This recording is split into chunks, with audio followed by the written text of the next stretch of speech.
माननीय सदस्य, माननीय अध्यक्ष,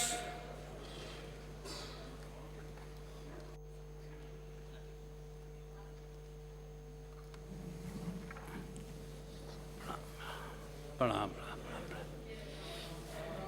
राम राम साहब, भविष्य में ये याद रखें कि समय के पहले आकर के अपनी सीट पर बैठने का प्रयास करें। ये दृश्य अच्छा नहीं है।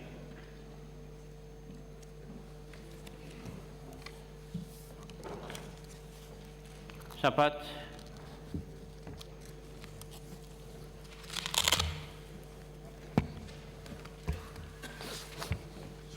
श्री हेमाराम चौधरी,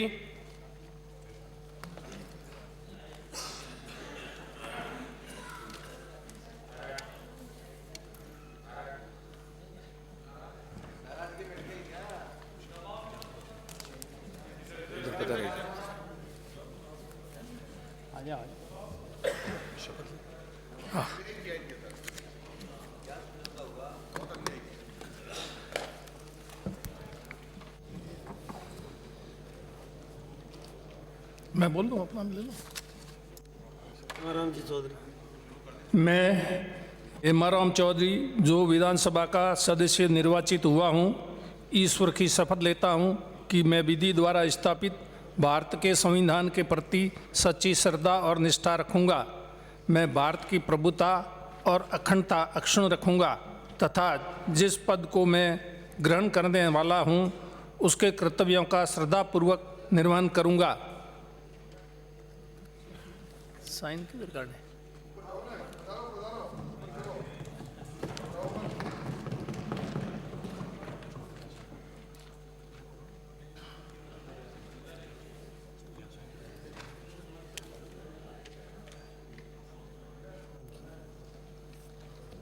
अध्यक्ष का निर्वाचन श्री अशोक जी गहलोत।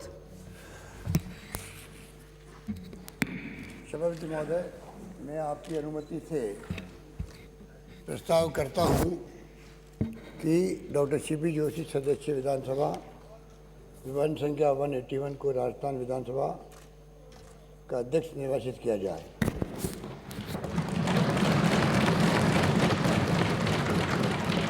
श्री गुलाब चंद जी कटारिया। अध्यक्ष महोदय, मैं उक्त प्रस्ताव का अनुमोदन करता हूं। पायलट।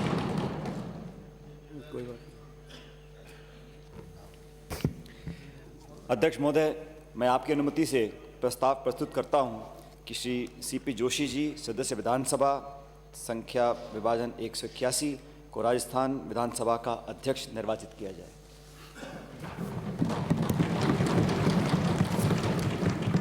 श्रीमती वसुंधरा राजे। अध्यक्ष महोदय, मैं उक्त प्रस्ताव का अनुमोदन करती हूँ।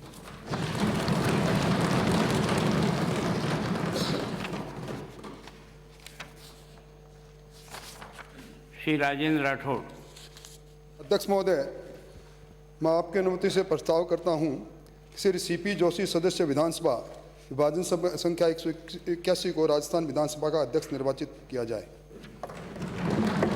Doctor S Joshi. अध्यक्ष महोदय, मैं उक्त प्रस्ताव का अनुमोदन करता हूं।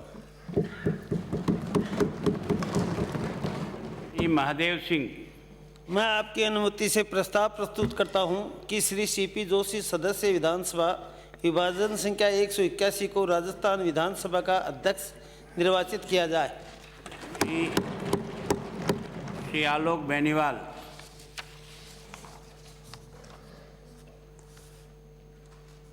नहीं।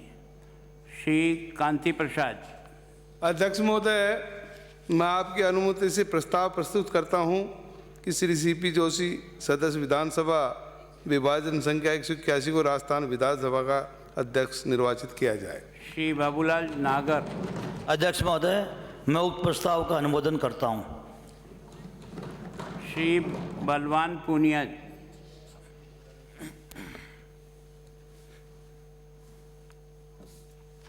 श्री राजेंद्र सिंह हुड्डा।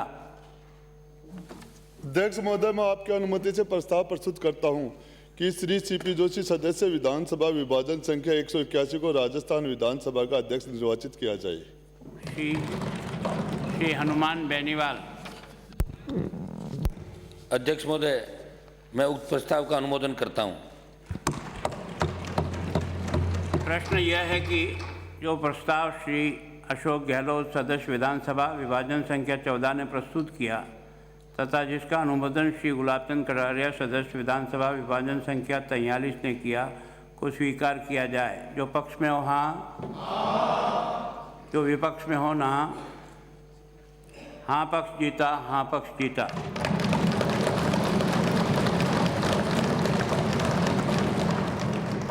श्री सीपी जोशी सदस्य विधानसभा विभाजन संख्या 181 सर्वसम्मति से राजस्थान विधानसभा के अध्यक्ष निर्वाचित हुए।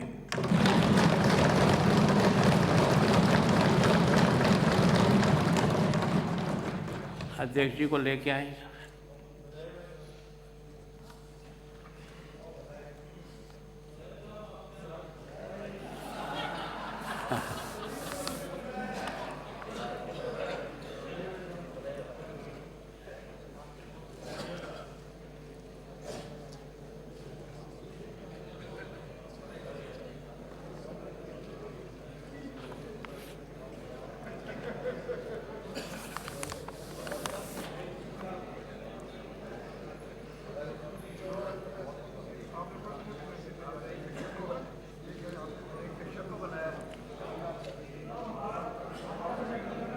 अध्यक्ष जी को लेके आओ आसन तक।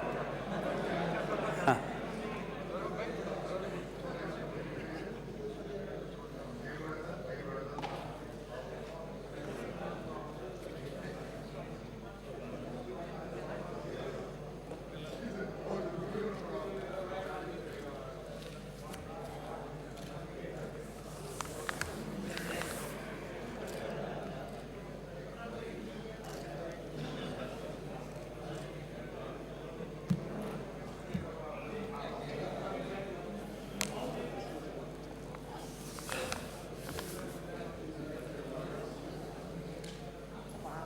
पधारिए आपका। पधारिए। All the very, very best to you.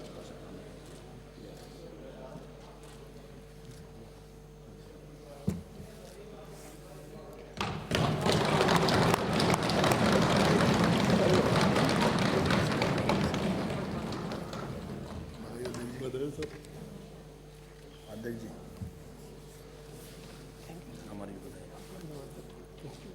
बधाई सर।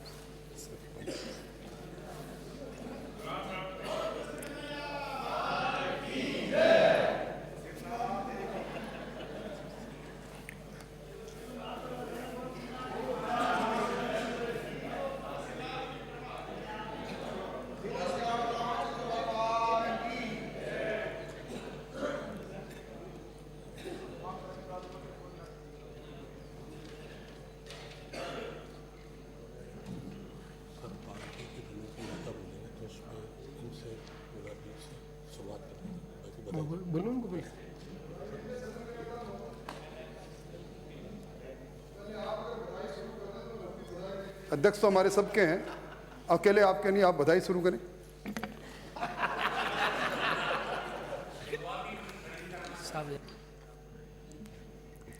माननीय अध्यक्ष महोदय, मैं अपनी ओर से, पूरे सदन की ओर से सबसे पहले मैं आपको बहुत बहुत मुबारकबाद बधाई देना चाहता हूँ। माननीय अध्यक्ष महोदय, आपका इस सदन से रिश्ता करीब 38 साल पुराना है। लंबे समय तक आपने इस सदन की गरिमा को बढ़ाया है, अपने व्यक्तित्व से, अपने कर्तृत्व से, अपने कंट्रीब्यूशन से, मंत्री के रूप में भी, विधायक के रूप में भी, पक्ष में भी और विपक्ष में भी। केंद्र में भी आप मंत्रिमंडल सदस्य रहे, वहाँ भी अपनी आपने अमिट छाप छोड़ी। पार्टी के अंदर भी आप विभिन्न पदों पर रहे, चाहे प्रदेश कांग्रेस कमेटी की बात हो, चाहे अखिल भारतीय कांग्रेस कमेटी के महामंत्री के रूप में काम करने का अनुभव हो। तो आपको एक अच्छे पार्लियामेंटेरियन है, पार्लियामेंटेरियन भी, और आपने संगठन की क्षमता भी आप में रही है। ये एक नई जिम्मेवारी आपको जो मिली है, मुझे इस बात की बहुत प्रसन्नता है कि आपके नाम का प्रस्ताव पक्ष ने, विपक्ष ने और तमाम पार्टियों ने, चाहे Congress, BJP, BSP, BPT, Hanuman ji की पार्टी बोतल वाली और इंडिपेंडेंट, और कोई नाम भूल गया क्या? बीपीटी बोल गया भैया। सीपीएम तो ही है, वो तो सिरमौर है भैया। सीपीएम का तो योगदान रहता ही सदन में हमेशा। तो सबने मिलके आपके नाम का प्रस्ताव किया और सर्वसम्मति से आप चुने गए हैं। और जब सर्वसम्मति से चुने जाते हैं तो जिम्मेवारी बहुत बड़ी बढ़ जाती है, जिसका अनुभव कैलाश मेघवाल जी को भी है, दीपेंद्र शेखावत जी को भी है, और पक्ष विपक्ष को सबको आपको डील भी करना है, उनकी भावनाओं की कदर भी करनी है और अपनी निष्पक्ष राय भी देनी है। और आपकी फितरत के अंदर है कि आप निष्पक्ष राय देने में अपना कमिटमेंट रखते हैं, मुझे मालूम है। इसलिए मैं उम्मीद करता हूं कि विपक्ष को कभी कोई शिकायत नहीं रहेगी।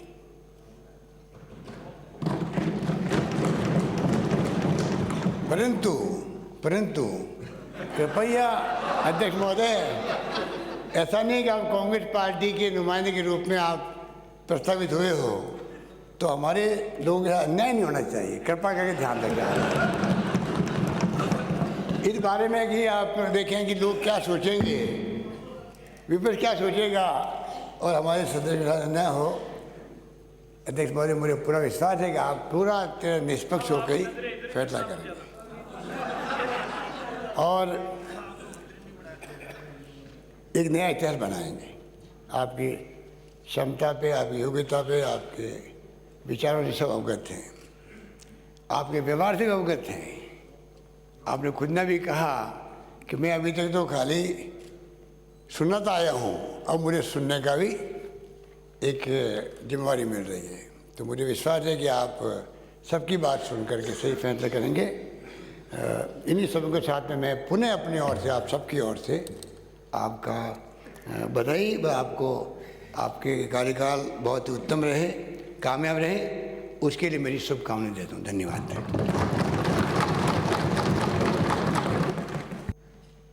अध्यक्ष महोदय, राजस्थान विधानसभा के इस सर्वोच्च पद पर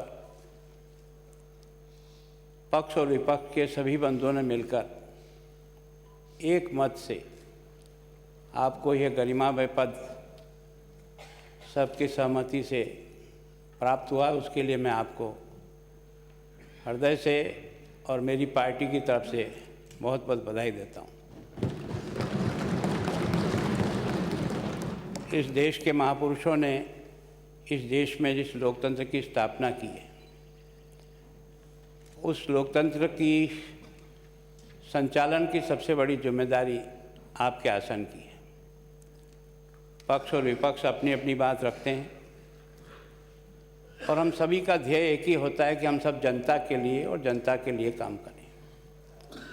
सत्ता पक्ष अपना काम करती है, हम प्रतिपक्ष के नाते जनता के हर हित की रक्षा करना हमारा दायित्व है। उस दायित्व को निभाने का हम भरसक प्रयत्न करेंगे। आसन से हम इतना ही चाहते हैं कि प्रतिपक्ष की मन की भावनाओं को, जो हमारी नहीं है जनता की है, उसको आप तक और इस सदन के माध्यम से राजस्थान की 7 करोड़ जनता को पहुंचाने का प्रयत्न करेंगे। मैं आपको आश्वस्त करता हूं कि हम प्रतिपक्ष के नाते जनता के हर हित की रक्षा के लिए कटिबद्ध हैं और उसके अनुसार अपने आचरण के द्वारा राजस्थान की जनता को आश्वस्त करते हैं कि जो आपके द्वारा मैंडेट हमको मिला है, हम उसको सर माथे पर रखकर स्वीकार करते हैं और लोकतंत्र की इस गाड़ी को पक्ष और विपक्ष दोनों मिलकर इस लोकतंत्र को ऊंचाई पर ले जाने का प्रयत्न करेंगे। मैं अपनी ओर से, अपने दल की ओर से आपको इस पद पर आसीन होने पर स्वागत और अभिनंदन करता हूं और आपसे ये ज़रूर चाहूँगा कि हम प्रतिपक्ष के लोग हैं, हमें भी जनता की हर समस्या को आपके माध्यम से जनता तक पहुंचाने का आपका सहयोग बना रहे। इसी आशा और विश्वास के साथ एक बार फिर इस गरिमामय आसन को मेरी ओर से और मेरी पार्टी की ओर से आपको बहुत बहुत बधाई।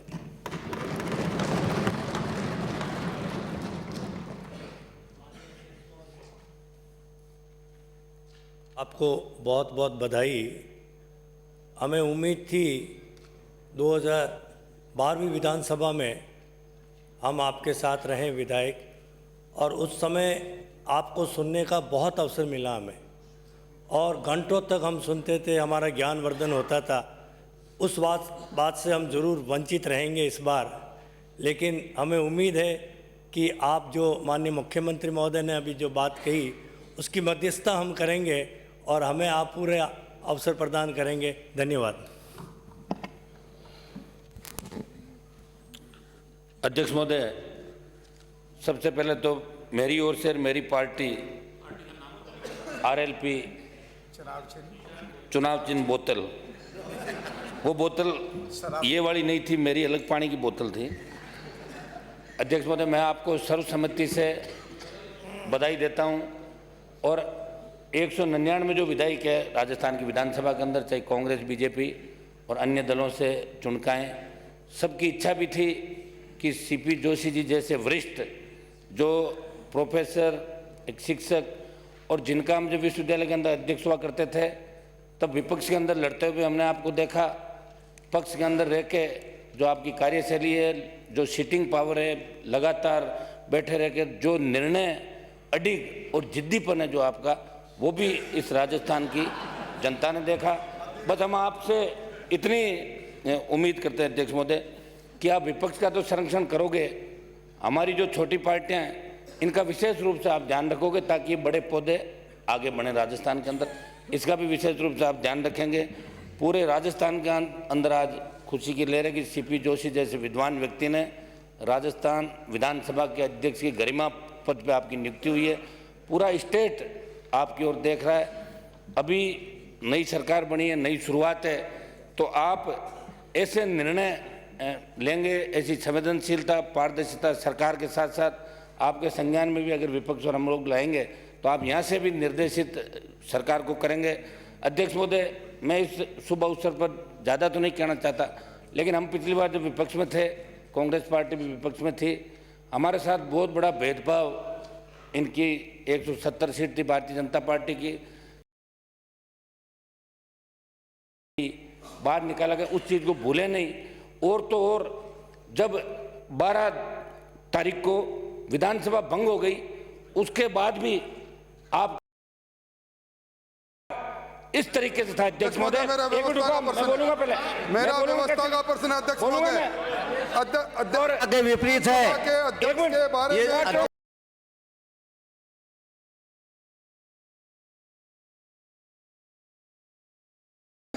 में ये नई परंपरा डाल रहे हैं, इसको एक्सपंज किया जाए। इन्होंने डंप कर दिया 3000 सवालों को। अध्यक्ष महोदय, हमें कहा गया और ये माननीय सदस्यगण, जो बात असंसदीय कही गई है उन्हें निकालने का अधिकार है। मैं आपको आश्वस्त करता हूं उन चीजों को निकाला जाएगा।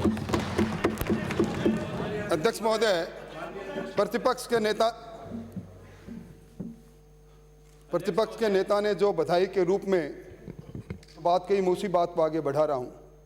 अध्यक्ष महोदय, आपका संसदीय ज्ञान, आपका अनुभव, आपकी कुशाग्र बुद्धि, आपके निर्णय लेने की क्षमता, आपकी निडरता और आपकी निष्पक्षता निश्चित तौर पर इस आसन को सुशोभित करेगी। अध्यक्ष महोदय, ये विक्रमादित्य का आसन है। ये आसन वो आसन है जहां आप सुन सकते हैं, देख सकते हैं, पर कम बोलते हैं। अध्यक्ष महोदय, राजस्थान विधानसभा का शानदार संसदीय इतिहास रहा है, गरिमापूर्ण इतिहास रहा है, और मैं उम्मीद करता हूं अध्यक्ष महोदय कि आपके नेतृत्व में ये इतिहास और आगे बढ़ेगा। कल तक अध्यक्ष महोदय आप कांग्रेस पार्टी के सदस्य थे, आज सर्वसम्मत निर्वाचित होकर आप जी जिस आसन को सुशोभित कर रहे हो, आज आप दलीय सीमा के बाहर चले गए। अध्यक्ष महोदय, इसको इस रूप में मत लेना कि हो सकता है कांग्रेस के अंदरूनी राजनीतिक कारण दलीय सीमा से बाहर करने के लिए आपको उस आसन पर विराजे होंगे, पर हम लोग गौरवान्वित हैं अध्यक्ष महोदय, आप जैसे अध्यक्ष को पाकर अध्यक्ष महोदय हम लोग गौरवान्वित हैं। और अध्यक्ष महोदय, आप भाषा का नियंत्रण खो रहे हैं माननीय, आप जिस तरह की भाषा का इस्तेमाल कर रहे हैं तो ये तो ठीक नहीं है। अध्यक्ष महोदय, आपके पास बहुत अनुभव है, आपके अनुभव से, आपके ज्ञान से, आपकी निष्पक्षता से ये प्रतिपक्ष को आपका संरक्षण मिलेगा, इससे मुझे पूरी उम्मीद है। और अध्यक्ष महोदय, आप विभिन्न पदों पर विराजे हैं जिनका उल्लेख सदन के नेता ने कहा है। इसके साथ आपने आरसीए जैसी संस्था को चला दिया अध्यक्ष महोदय, तो ये तो राजस्थान की विधानसभा है, ये आपके नेतृत्व में और गरिमापूर्ण आगे बढ़ेगी, आपका संरक्षण हमें मिलेगा। ढेरों सारी बधाई अध्यक्ष महोदय, ढेरों सारी बधाई। माननीय अध्यक्ष महोदय, माननीय सदस्य कहने की आवश्यकता नहीं है, अध्यक्ष के पास पावर है और जो भी असंसदीय शब्द है उन्हें डिलीट कर दिया जाए। माननीय अध्यक्ष महोदय, राजस्थान में चुनाव परिणाम आए और उसके बाद जब सरकार बनी, माननीय मुख्यमंत्री जी और उप मुख्यमंत्री जी ने शपथ ली और उसके बाद मंत्रिमंडल का जब गठन हुआ तो राजस्थान के लोगों को उस समय बहुत निराशा हुई कि राजस्थान की कैबिनेट में डॉक्टर सीपी जोशी का नाम नहीं है, क्योंकि पूरा राजस्थान जानता है कि राजस्थान के मंत्री के रूप में और भारत सरकार के मंत्री के रूप में आपने इस देश और प्रदेश में विकास के जो नए आयाम स्थापित किए, उससे लोगों के मन में गहरी निराशा थी। लेकिन देर आए दुरुस्त आए। मैं कांग्रेस पार्टी के प्रति भी बहुत आभार प्रकट करता हूं, उन्होंने आप जैसे प्रतिभावान व्यक्तित्व को राजस्थान की सबसे बड़ी पंचायत के सर्वोच्च आसन पर सुशोभित करने का अवसर दिया है। और माननीय अध्यक्ष महोदय, 10 साल इस विधानसभा में आपके मार्गदर्शन के में हम लोगों ने बहुत सीखा और आसन से माननीय सदस्यों की क्या तकलीफ रही है, क्या पीड़ा रही है, उस संघर्ष में आप स्वयं हमेशा भागीदार रहे हैं और आपने इस सदन के माननीय सदस्यों के अधिकारों की रक्षा के लिए हमेशा लड़ाई लड़ी है। इस नाते इस सर्वोच्च पद पर आसीन होने से हम सभी माननीय सदस्यों की आपसे बहुत अपेक्षा बढ़ गई है। विगत वर्षों में चाहे सदन के भीतर रहे हों, चाहे सदन से बाहर रहे हों, ऐसे अनेक नियम जो राजस्थान विधानसभा ने कार्य संचालन के बना रखे हैं, उनके उपयोग को सीमित करने का काम रहा। जहां कहीं भी पार्टी के हित हो, व्यक्तिगत हित हो, उनसे जुड़े हुए प्रश्न भी आए तो हम सब ने देखा और हमारे संसदीय माननीय मंत्री जी, ये कोई व्यक्तिगत प्रक्रियाओं में अध्यक्ष चाहे पूर्व अध्यक्ष चाहे वर्तमान अध्यक्ष हो, अध्यक्ष पर टीका टिप्पणी नहीं की जा सकती, अध्यक्ष के आसन पर टीका टिप्पणी नहीं की जा सकती। ये परंपरा उचित नहीं है। मैं माननीय सदस्यों को टोकना नहीं चाहता, आपकी विद्वता को मैं मानता हूं। राठौड़ साहब की आदत है ये डायरेक्शन देने के वाले कौन है? आप अपनी बात कहने की, जब सब लोग बोल रहे हैं, सम्मान के साथ बोल रहे हैं, अपने मन की बात कह रहे हैं, नए अध्यक्ष पे लोग भरोसा करते हैं। मेरे अध्यक्ष को मैं अपने मन की बात कहूं, कोई कमी है तो उसको बताऊं। हर सदस्य को अपना अधिकार है कि यदि पुरानी परंपराओं में कोई कमी रह गई, पुरानी बात में कोई कमी रह गई, पुरानी परंपराओं में, पुरानी सरकारों में कोई कमी रह गई और नए अध्यक्ष ने कार्यभार लिया है, तो राजस्थान में विधानसभा की जो परंपराएं रही है वो परंपराएं 1-2 बार टूट गई है। तो नए अध्यक्ष से लोग उम्मीद करते हैं कि नया अध्यक्ष जब विद्वान और प्रोफेसर हो और जब लोगों के संदेश की बात आए तो संदेश अब ये जाना चाहिए कि लोकतंत्र में सब अपनी बात कहे, हर बात पर खड़े होकर हर व्यक्ति अपनी बात को मनवाना चाहे, दूसरों के शब्द मुंह से निकालना चाहे। ये परंपराएं तो हमारे यहाँ की है ही नहीं। हम तो सब एक दूसरे का सम्मान करते हैं। यहाँ पे ये उस पार्टी के प्रतिनिधि हैं जिसके आदरणीय भैरव सिंह जी खुद नेता रहे और जिनका नाम आज भी पक्ष और विपक्ष लेता है। तो मैं तो इतना ही कहूँगा कि यदि कोई परंपराएं पहले गलत हो गई है और गलत निर्णय हो गए हैं तो अध्यक्ष जी, मॉरल ड्यूटी बनती है इस सदन की कि जिसने गलती की वो गलती को स्वीकार करे, और कहीं पर गलती हो जाती है तो जो अपनी गलती को स्वीकार करता है और माफी मांगता है, कभी ऐसा नहीं हुआ मैंने खुद ने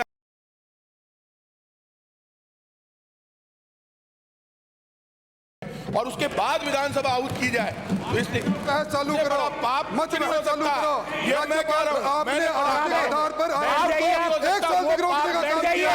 उस आज मैंने मेरे नेता के भाषण में सुना, इसको कहाँ ले जा रहे हैं? भाषण में इससे बड़ा आप बोल सकते हैं राज्यपाल के अधिकार आपको देश को आपने बाईपास राज्यपाल किया। के निर्णय पर साइन करना आपकी ड्यूटी थी। राज्यपाल के आपके मुख्यमंत्री अध्यक्ष को बाईपास करके राज्यपाल पे क्यों गए? माननीय अध्यक्ष महोदय, अध्यक्ष जी ऐसे आरोप प्रत्यारोप कोई नहीं सुनेगा। अध्यक्ष जी ऐसे आरोप प्रत्यारोप नहीं करने दें, हम आपसे यही उम्मीद करते हैं। हम 84 लोग नए भी आए हैं, हम भी ये चीज सीखना चाहते हैं यहाँ बैठकर। अध्यक्ष महोदय हम आपका स्वागत। माननीय सदस्य, अध्यक्ष जब पैरों पर है प्लीज बैठे। माननीय अध्यक्ष, मैं फिर निवेदन करना चाहता हूं कि अफसर की गरिमा को देखते हुए हम वही बात कहें जो संसदीय परंपराओं के अनुसार हो। हम व्यक्तिगत टीका टिप्पणी को अवॉइड करें और जहां तक हो सके पुरानी बातों को भूलें, नया इतिहास बनाने की चर्चा करें, ऐसी मेरी आप सबसे अपेक्षा है। माननीय अध्यक्ष महोदय, मैं आपका ध्यान, अध्यक्ष महोदय, मेरी बात पूरी नहीं हुई, मैं बोल रहा मैं हूँ। अध्यक्ष जी आपसे इतना निवेदन कर रहा हूँ सेम जी कि आप ये संयम जी, लीडर पहली नेता पहली बार खड़े हुए हैं, मेरी बात कंप्लीट नहीं हुई। Let me complete first. संयम जी, एक मिनट। अध्यक्ष महोदय, इस विधानसभा में आप भी इतने लंबे समय तक रहे, मैं भी रहा हूँ। जब कभी भी अध्यक्ष के चुनाव पर जो भी धन्यवाद दिया जाता है, उसमें अब तक तो मैंने कभी इस प्रकार की चर्चा नहीं सुनी।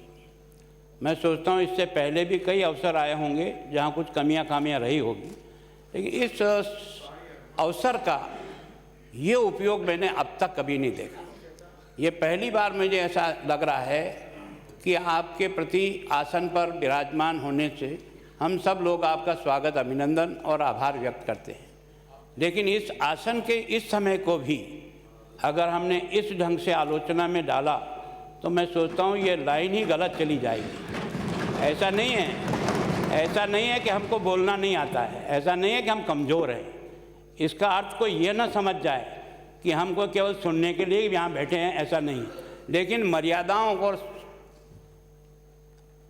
जिस समय का जिस प्रकार का अभिप्राय है उस तक सीमित रह कर के सदन का अच्छा माहौल बनाने का प्रयत्न करना चाहिए। मैं सोचता हूँ प्रारंभ से ही अगर इस प्रकार की टीका टिप्पणी करें तो ऐसा कौन सा कार्यकाल नहीं निकला होगा जिसमें कोई अवसर नहीं मिला होगा। वो मैं इतना तो थोड़ा जानता हूँ, मैं थोड़ा सा इतना समझता हूँ। मैंने आपको नहीं कहा है, मैंने कहा है कि सदन की परिपाटी और इसकी गरिमा को बनाए रखना हम सब लोगों का दायित्व है। ऐसे भी अवसर आएंगे जिन अवसरों पर हम अपनी मन की बात कहीं कहना चाहें तो कह सकते हैं, लेकिन ये पहली बार है कि अध्यक्ष के सर्वसम्मति से चुनाव के अवसर पर हमने एक दूसरे के ऊपर कीचड़ फेंकने का प्रयास किया। यही सदन की गरिमा के खिलाफ है। हाँ, जब कभी भी आपको लगता है किसी और तरीके से आप अपनी बात को लाइए, सदन में आप अपनी बात रख सकते हैं, लेकिन मैं सोचता हूँ कि आसन के प्रति इस प्रकार के इस अवसर पर इस प्रकार की टिप्पणी करना कतई उचित नहीं है। और माहौल को अच्छा बनाने का प्रयत्न करें, माहौल को गलत दिशा में ले जाने का प्रयत्न करेंगे तो मैं सोचता हूँ ये पहला दिन है। 5 साल इसी तरह से अगर माहौल बिगड़ता रहा तो हम उस 7 करोड़ जनता की सेवा नहीं कर सकेंगे। केवल और केवल अपने मन में जो कुछ गुब्बार हैं उनको निकाल करके अपने आप को हाईलाइट करने का प्रयत्न जरूर कर सकते हैं, पर हम जनता की जो सेवक बनकर आए हैं वो नहीं कर पाएंगे। मेरी फिर विनम्र प्रार्थना आपके माध्यम से सदन के प्रत्येक सदस्य को समय की मर्यादाओं को समझ करके क्या बोलना उचित है और क्या बोलना उचित नहीं है, इस पर जरूर ध्यान केंद्रित करना चाहिए। अध्यक्ष महोदय,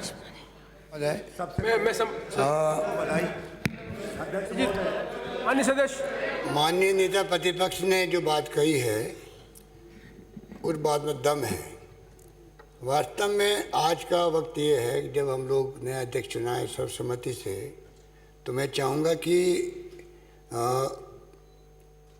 आपने कहा कि कई अवसर आएंगे जब पोस्टमार्टम होते हैं तो अपनी बात कह सकते हैं। आज हम लोग सब मिलकर के अध्यक्ष चुनाव किया है, तो आज के दिन हम लोग सब मिलकर के जब अपनी बात कहें उस सीमा में कहें जिससे कि आज के ओकेजन की गरिमा बनी रहे। धन्यवाद।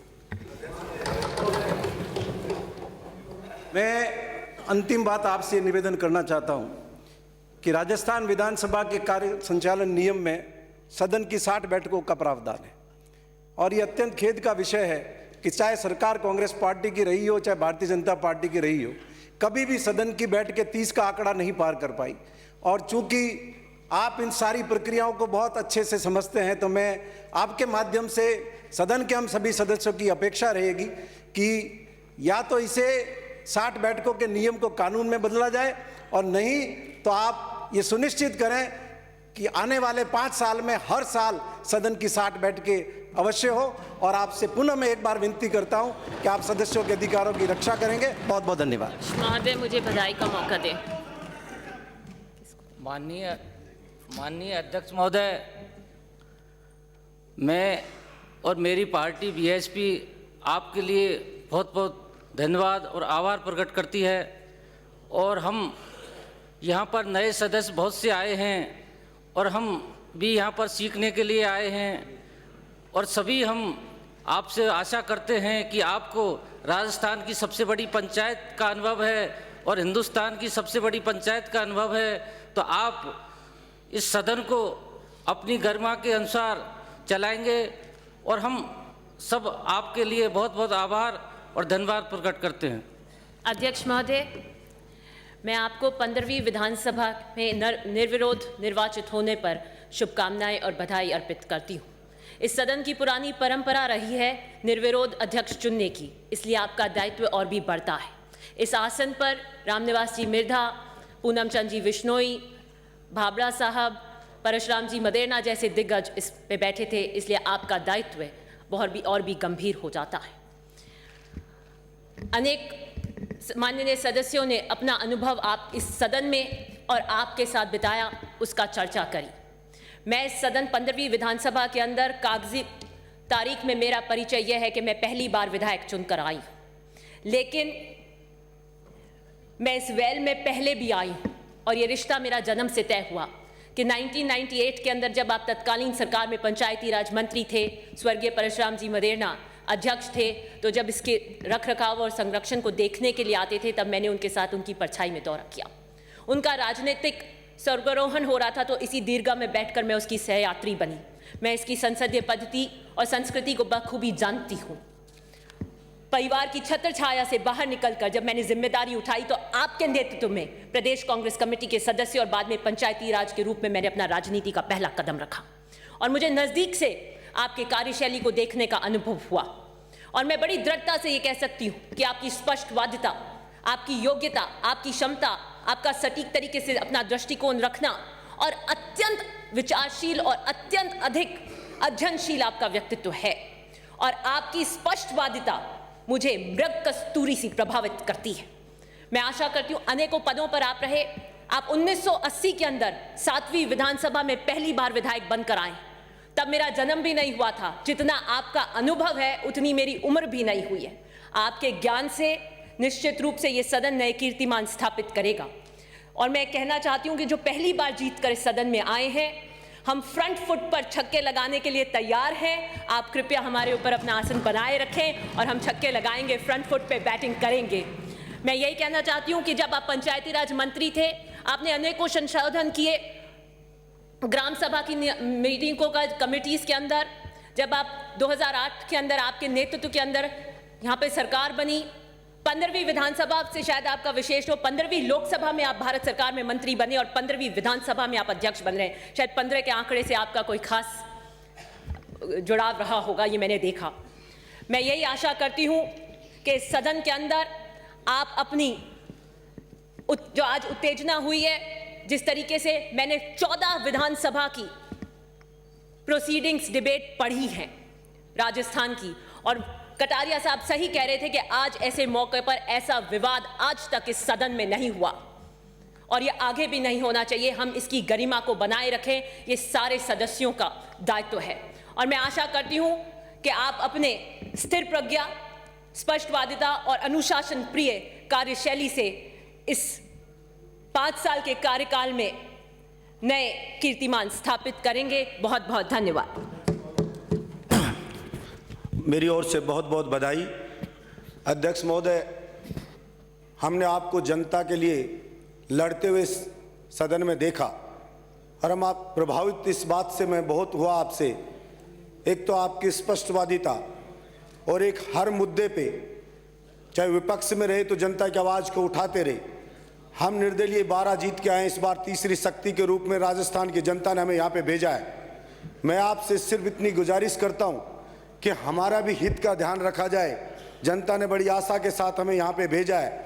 आमतौर पे देखने को मिलता है कि निर्दलियों को दबा दिया जाता है, दोनों पार्टियों को समय दे दिया जाता है और इंडिपेंडेंट होते हैं उनको समय मिलता नहीं है। इसलिए हम जनता की आवाज़ को यहाँ उठा सकें, इसके लिए हमें समय उचित दिया जाएगा। और सदन की बैठकें, कोई भी सरकार किसी भी पार्टी की आई हो, आज तक हर पार्टी चाहती है कि विधानसभा कम से कम चले और जनता की आवाज़ यहाँ पे नहीं उठा सके और जो कारगुजारी लोग करते हैं उसको उजागर हम यहाँ पे नहीं कर सकें। इसलिए आपसे यही अपेक्षा रखते हैं कि जिस प्रकार से आप विपक्ष में रह के जनता के लिए लड़ते आए, हमें भी मौका दिया जाएगा कि हम भी जनता की आवाज़ को यहाँ पे उठा सकें। धन्यवाद। अध्यक्ष महोदय, आपका आरक्षवादी कम्युनिस्ट पार्टी की तरफ से हम आपका बहुत बहुत सर्वसम्मति से चयन होने पर धन्यवाद और बधाई देते हैं। साहब, हम तो नए आए हैं, दोनों के दोनों मेंबर, और हमारे नए साथी और भी आए हैं। आपसे ये दरख्वास्त करते हैं कि आप 5 साल हमें जनता के मुद्दों पर बोलने का पूरा मौका देंगे। और जनाब, आपसे ये भी निवेदन है, जैसे हमारे निर्दलीय साथी ने कहा है कि निर्दलियों की या छोटी पार्टी, जैसे हनुमान जी भी बोल रहे थे कि उनको समय कम दिया जाता है।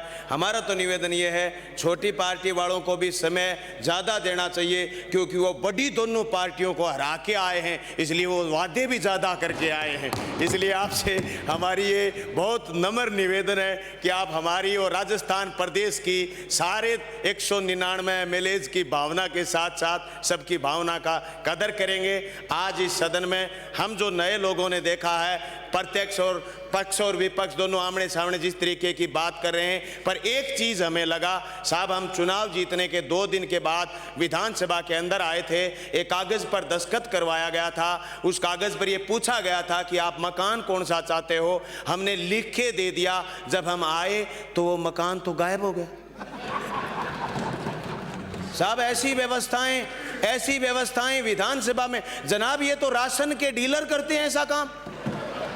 माफी दीजिएगा जनाब, अब मैं नया हूं, अगर हमने कोई गलत शब्द इस्तेमाल कर लिया हो मैं क्षमा चाहूंगा सदन से, पर बड़ा दुख हुआ जनाब। B4 लिखे दिया था। मेरी मार्क्सवादी कम्युनिस्ट पार्टी काफी सालों से उसमें रही थी। पिछली बार दुर्भाग्य से हमारा एक भी साथी नहीं आया, हमने लिखे दिया, आए तो पता नहीं अध्यक्ष जी ने किसको दे दिया। क्या सर आप भी अगली बार ऐसा करेंगे? क्षमा चाहूंगा सर। अध्यक्ष महोदय, आपको सदन ने सर्वसम्मति से अध्यक्ष चुना, आपको बहुत बहुत बधाई।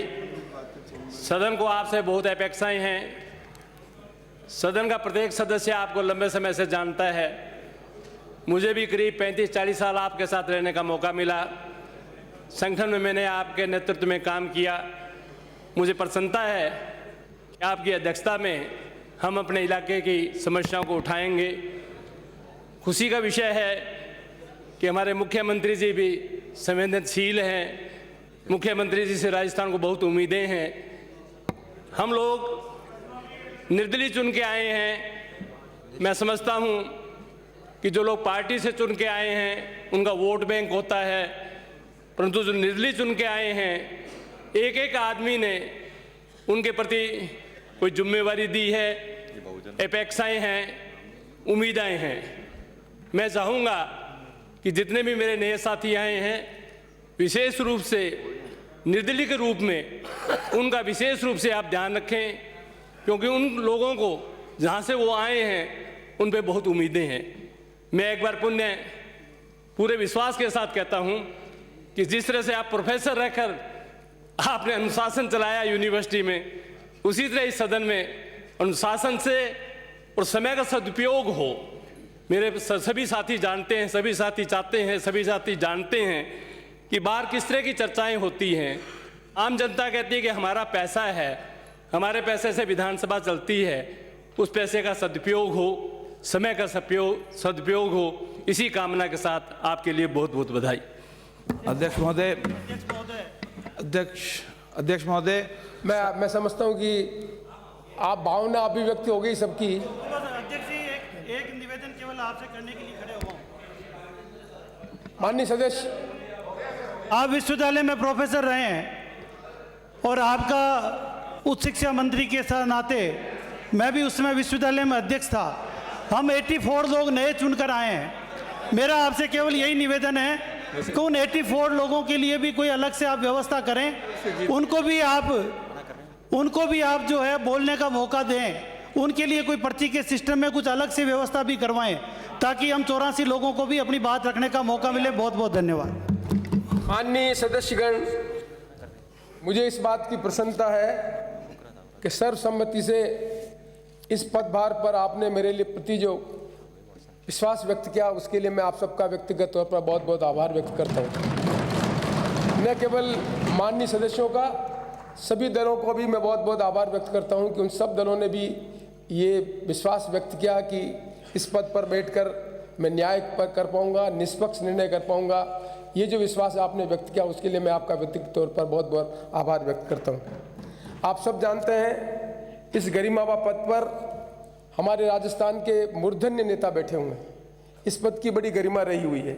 मेरी भी जिम्मेदारी बनती है कि उन लोगों ने जिन्होंने इस पद की गरिमा को बढ़ाया है उस गरिमा को बढ़ाने का मैं काम करूं और आपके विश्वास पर यह काम संपादित हो सकता है। मैं आशा करूंगा कि आप सब मुझे ताकत देंगे, मुझे विश्वास व्यक्त करेंगे नियम और कानून के अंतर्गत, जिससे इस पद की गरिमा को हम आगे बढ़ा सकें। आप सब जानते हैं संसदीय लोकतंत्र में कुछ नियम और कुछ कानून हैं।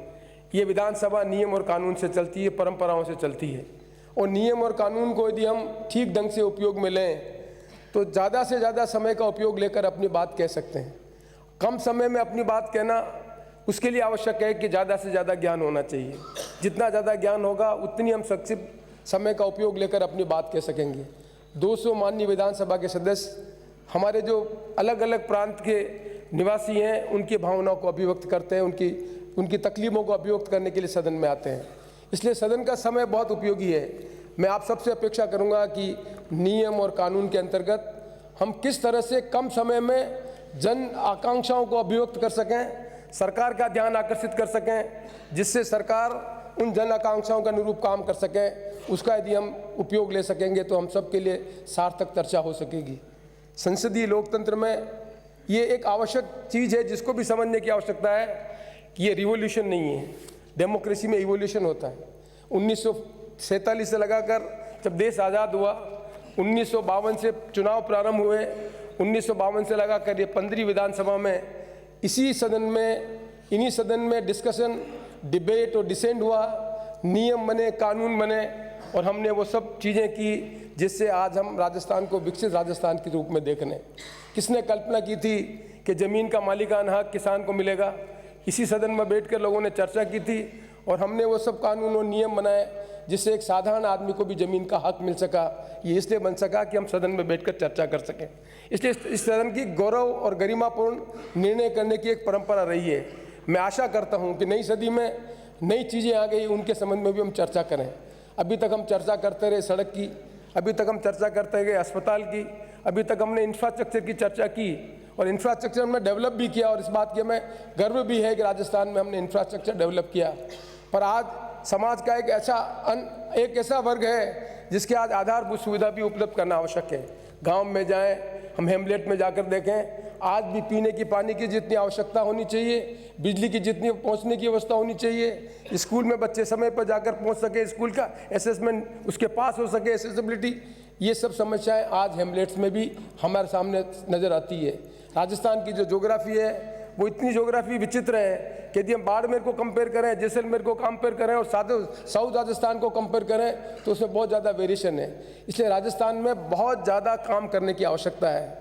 ज़माना बदल रहा है, टेक्नोलॉजी का ज़माना आ गया है और राजस्थान में डेमोग्राफी भी बदल गई है।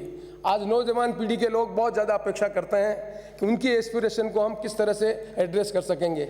ये सदन में हम सबके सामने चुनौती है कि कि आने वाले समय में हम चर्चा करें, उन सब मुद्दों की चर्चा करें जिससे नौजवान पीढ़ी के लोग हमसे आशा करते हैं कि हम सदन में बैठकर वो हमारी समस्याओं का निराकरण करेगा। नौजवान आशा करता है कि बेरोजगारी की समस्या का निदान होगा। नौजवान आशा करता है कि राजस्थान में इंडस्ट्रियलाइजेशन होगा। नौजवान आशा करता है कि एंटरप्रेन्योरल एक्टिविटी के माध्यम से वो स्वयं अपने पैरों पर खड़ा होने का काम कर सकेगा। इस दशा में हमने कुछ काम किए हैं, पर बहुत ज़्यादा काम करने की आवश्यकता है। आज शिक्षा के क्षेत्र में हमने एक्सपांशन किया है, पर क्वालिटी ऑफ एजुकेशन इम्पार्ट करना बहुत बड़ा आवश्यक का काम है। आज सोशल डिवाइड तो है ही है, लेकिन एजुकेशन का डिवाइड बहुत सिंसियर है कि गांव में रहने वाले बच्चे को यदि क्वालिटी ऑफ एजुकेशन उपलब्ध नहीं है, शहर में रहने वाले बच्चे को यदि क्वालिटी ऑफ एजुकेशन है, तो ये जो विषमता है वो आने वाले समय में संसदीय लोकतंत्र के सामने बहुत बड़ा खतरा कर देगी। इसलिए मैं आप सबसे अनुरोध प्रार्थना करना चाहता हूँ कि हम सब गंभीरता से एंटिसिपेट करें कि आने वाले समय में हम राजस्थान को किस दिशा में ले जाना चाहते हैं। क्या हम राजस्थान के उस विकास की कल्पना कर सकते हैं जहाँ पीने के पानी के लिए भी तकलीफ है, जहाँ 1% पानी उपलब्ध है, जहाँ बहुत बड़ा भूभाग उपलब्ध है, जहाँ यहाँ पर पहली पीढ़ी के लोग पढ़ लिख कर आगे बढ़ने का काम कर रहे हैं, उनकी आकांक्षा को हम कैसे पूरा करेंगे, इस संबंध में हमें डिस्कस किया जाना चाहिए। मैं आशा करता हूँ कि ये जो विधानसभा है इन चैलेंजों को एक्सेप्ट करेगी और आने वाले समय में इन सब की चर्चा करके हमारे जो विपक्ष के साथी हैं वो सरकार का ध्यान आकर्षित करेंगे। सरकार से मैं अपेक्षा करता हूँ कि वो इस तरह की नीतियाँ बनाएंगे जिससे नई पीढ़ी के लोग संसदीय लोकतंत्र में और ज़्यादा विश्वास कर सकें। आज संसदीय लोकतंत्र के बारे में लोगों के सामने चर्चा खड़ी हो गई कि क्या देश में संसदीय लोकतंत्र आगे जाकर मजबूत रह पाएगा न रह पाएगा। ये हमारे सामने भी चुनौती है कि हम आप सब मिलकर इस संसदीय लोकतंत्र को मजबूत करें, क्योंकि इस देश में संसदीय लोकतंत्र ही एक ऐसी परंपरा है जिसके माध्यम से व्यक्ति अपनी बात कह सकता है, दल में रहने वाला बात कह सकता है, एक पार्टी का एक सदस्य भी हो तब भी वो अपनी बात कह सकता है। यदि उसको नियम और कानून ठीक ढंग से मालूम हो तो पिटीशन के माध्यम से वो चीज़ों को जनता के बीच में ला सकता है। इसलिए सत्ता पक्ष हो या विपक्ष हो, यदि नियम और कानून की जानकारी ठीक ढंग से है तो हम जिस जिम्मेदारी के लिए जनता ने हमें यहाँ भेजा है उसको हम पूरा कर सकेंगे। मैं आशा करता हूँ कि आप मेरी भावनाओं को समझेंगे और आप हम सब मिलकर आज जो हमने डिबेट देखी उससे परे हटकर, क्योंकि डिस्कशन भी होगा, डिबेट भी होगी, डिसेंट भी होगा, पर हम समय का उपयोग लेकर किस तरह से एक नए राजस्थान को बनाने के लिए अपने आप को कंट्रीब्यूट कर सकें, उसमें आप सब अपनी भागीदारी निभाएंगे, ऐसी मैं सब आपसे अपेक्षा करता हूं। और मैं आपको विश्वास दिलाना चाहता हूं, चाहे नए सदस्य हों, चाहे छोटे दल के सदस्य हों, चाहे सत्ता पक्ष हो चाहे विपक्ष हो, इस पद की गरिमा को बनाए रखने के लिए मैं आपको पूर्णतः से आश्वस्त करना चाहता हूं कि माननीय सदस्य की कोई बात हो, दल की कोई बात हो, मैं पूर्णतः से कोशिश करूंगा कि मैं निष्पक्ष ढंग से निर्णय करके और अपने सदन को आगे बढ़ाने का काम करूंगा। मैं आशा करता हूं कि आप इस काम में मेरी सहायता करेंगे। मैं जो हमारे नए साथी हैं, माननीय सदस्य चुन के आए हैं, उनका भी ध्यान आकर्षित करना चाहता हूं कि नियम 269 को जरूर पढ़ें। जब तक नियम 269 हम नहीं पढ़ेंगे तब सदन में किस तरह की चर्चा कर रहे हैं उसमें आकर हमारी बाध्यता खड़ी हो जाती है। यदि 269 को हमारे पुराने साथी भी पढ़ लें, रिफ्रेशर कर लें और नए साथियों के सामने आदेश प्रस्तुत कर लें, तो मैं समझता हूं कि डिबेट में जो हमारा आज जो चीज़ जो कुछ भी नजर आई वो भविष्य में नजर नहीं आएगी। मैं आशा करता हूं कि हम सब मिलकर नियम और कानून का पालन करेंगे और संसदीय परंपराओं को मजबूत करने का काम करेंगे। अंत में मैं एक बार पुनः आप सबके प्रति अपना ये व्यक्त करता हूं कि आपने मेरे प्रति जो विश्वास व्यक्त किया है, मैं आपको आश्वस्त करना चाहता हूं इस पद की गरिमा को बनाए रखते हुए मैं निष्पक्षता से सदन को चलाने का काम करूंगा। आइए आप सब मुझे ताकत दीजिए, मैं निष्पक्ष ढंग से निर्णय कर सकूं और आप और हम सब मिलकर इस नए राजस्थान को बनाने में जनता की अपेक्षा के लिए काम कर सकें, ऐसी मैं सबसे अपेक्षा करता हूं। एक बार मैं पुनः आप सबको बहुत बहुत धन्यवाद देता हूं, नए वर्ष की शुभकामना करता हूं और आशा करता हूं ये सदन नए कीर्तिमान स्थापित करेगा। धन्यवाद, नमस्कार। सदन की बैठक गुरुवार दिनांक 17 जनवरी 2019 के प्रातः 11 बजे तक के लिए स्थगित की जाती है।